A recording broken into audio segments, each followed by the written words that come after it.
రోజు ఇడ్లీల్లోకి దోశలోకి చట్నీ ఎలా చేయాలో చెప్తాను చూడండి. ఎండుమిర్చి తర్వాత వేరుశనగపప్పు కప్పు, ఇదిగోండి కొబ్బరి, ఇదిగోండి చింతపండు, ఇదిగోండి టమాటా ఎర్రగడ్డ,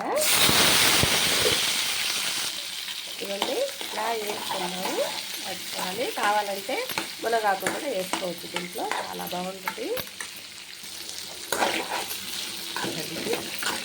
వేగుతూ ఉంది, కాసేపు వేగాల రండి. ఇందులోనే బద్దపప్పు కూడా ఒక కప్పు వేసుకునేస్తాము. ఇదిగోండి వేసింది, స్టవ్ కట్టేస్తాము. ఇదిగోండి చల్లారింది, ఇప్పుడు జార్లో వేసేసుకుందాం. అండి బాండలేసి ఆయిల్ వేసుకొని,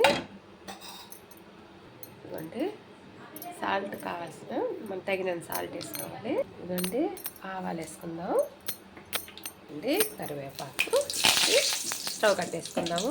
ఇవ్వండి ఇది కొద్దిగా వాటర్ వేసి మిక్సీ పట్టుకుందాము. చూడండి పచ్చడి అయిపోయింది, తీసుకోండి. పచ్చడి బాగుంటుంది.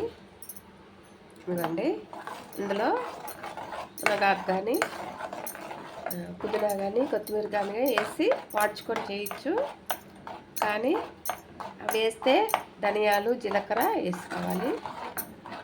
ఇది దోశల పచ్చడి అండి, ఇడ్లీలకి దోశలకి.